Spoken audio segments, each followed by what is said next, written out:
members and the teachers and the Honorable Chair. We would be presenting on the role of media in the path of integrity of communal harmony. According to the New Webster Encyclopedia Dictionary, communalism is a theory or system of government in which each commune is virtually an independent state and a nation is merely a federation of such state. The other definition which explains communalism is a strong allegiance to one ethnic group rather than to society as a whole. The second definition fits to the Indian society very aptly. Communal harmony means people of different religion, caste and religion living together in a peaceful manner. India is a heterogeneous country of various religion in which there are many people living in the country. Most of the people live peacefully, but still we face several communal issues in the country. Communal issue and a mutual existence is fundamental to human society, for it is a society based on interdependence and exchange. The nation has several problems which act as an impediment in the development of the country. Communal rights are one such issue which acts as an impediment in the countries.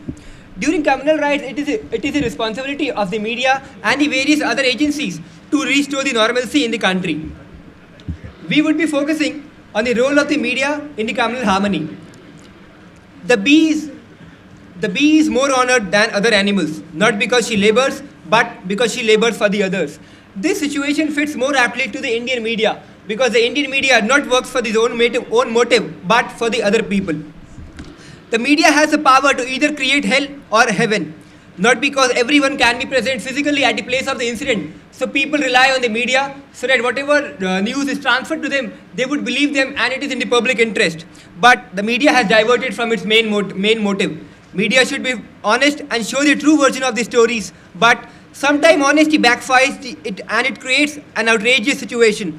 It should be kept in mind that free, indispensable, responsible media plays an indispensable role in the execution of a democratic societies.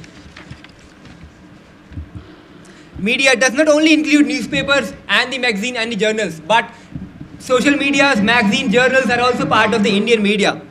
According to the old belief, it was believed that newspaper was constituted advisor to the public. The first duty of the media was to promote the correct news, which is free from any biasness and ill motive. But in the current area, the newspaper has diverted from its current motive. The newspaper does not follow the true stories to the Indian public. We have been seen in the Muzaffarnagar riots, Gujarat riots, Sikh riots. The media was being criticized for inciting communal clashes and other people. For an event, we need to classify what is particularly a communal violence. For an event to be classified as a communal violence, there are two grounds. First of all, if there is violence, and secondly, if there are two or more communally identified groups confronting each other or the members of the group at some point during the violence.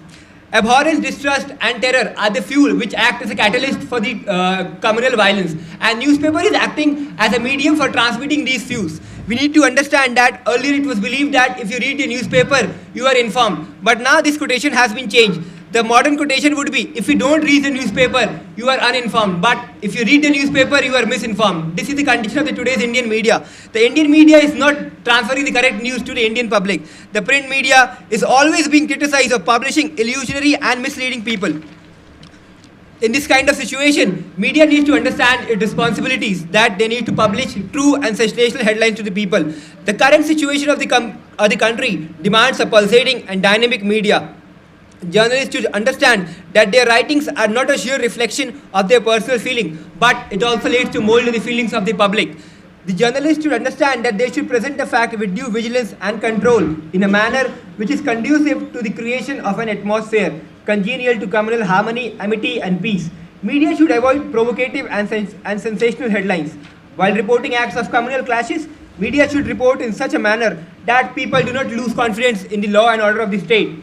They often indulge in sensationalization of news which is not required as such. They are always worried about their TRPs, that whatever news should be shown, they would be raising their TRPs. That should not happen with the media. Media should not name the communities involved. For the future discussion, we would be discussing the past incident where the media has been negligent. That will be further discussed by my co-author Akanksha. In the past, the media has diverted from the duty it was appointed for.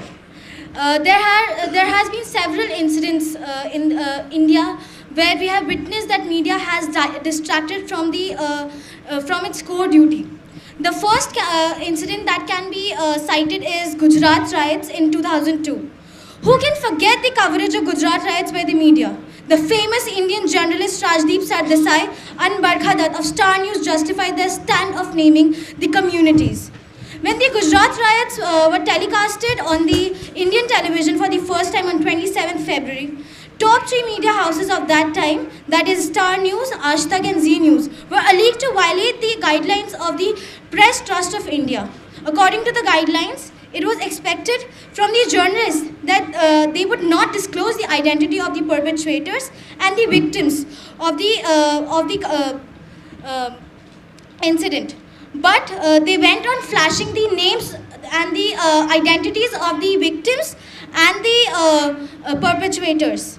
The approach of the media was followed during the incidents was like a chalk and cheese because both the approaches were poles apart. While the local newspaper of Gujarat like Gujarat Sandesh and Gujarat Samachar was covering the incidents in a way which portrays Muslims were the only community which was responsible for the riot, whereas the national dailies were broadcasting in a manner that portrayed that Hindus were responsible for it. So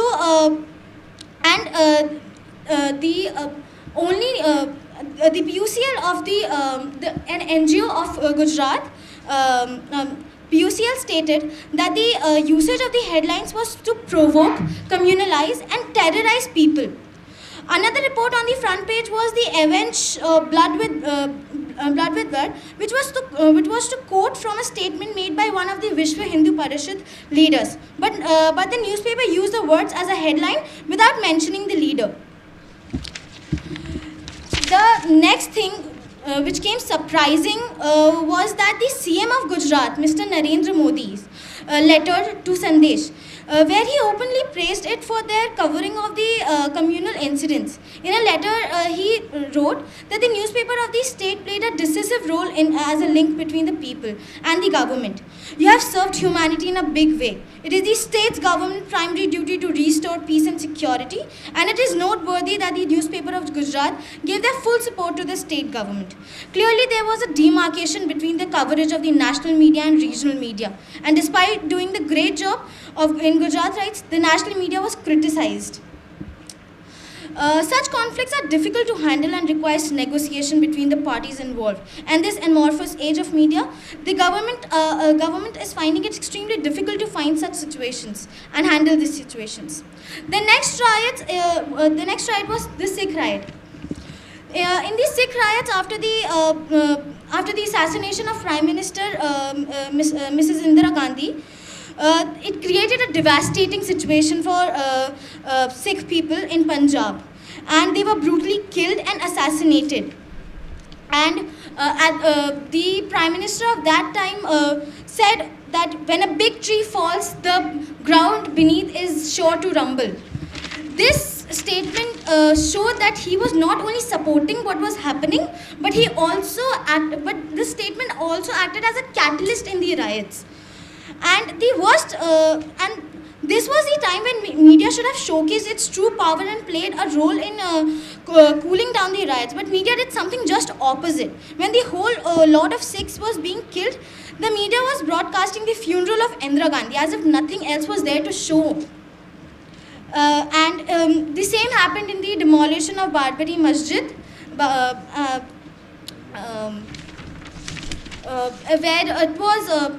where the media and the police was blaming just one community, whereas the report shows that the other community was responsible for it. But media has the power to show a criminal as innocent and an innocent as criminal. So media should avoid providing community-wise data of victims of communal riots or writing about the clashes in a style which is likely to provoke those communal clashes and aggravate tension. The media should present untailored facts to the public and avoid creating disharmony amongst different caste and religious groups. So there should be certain guidelines that media should follow, and here we present some guidelines. First is that the government and the media bodies should understand that promoting the cause of communal harmony and peace is a constant venture of administration, and thus they should follow this principle. Second, the regular monitoring and briefing of the media should be ensured so that they do not exaggerate any incident and show such news that incites the clashes. Third, the media should join hands and bring out the moderate and liberal opinion of the society in order to counter aberrations and allegations. Next is there should be self-imposed code of conduct which is meant for larger interest of the society. Anybody violating the self-imposed code of the conduct should be dealt strictly and punished. And media should get both sides of the story and check their facts before writing in the newspaper. My friend will conclude. Thank you. To conclude, I would say in a country like India, which is featured by its diversity and different communities, what is required is an entity larger than that of community. The Indian identity has two parts, the individual identity and the common identity. It is no doubt that the media is the only body which can help in achieving the said objective. The same could be personified with the quote of Thomas Jefferson: "The press is the best instrument for enlightening the mind of the people and improving him as a rational mind and social being." Thank you.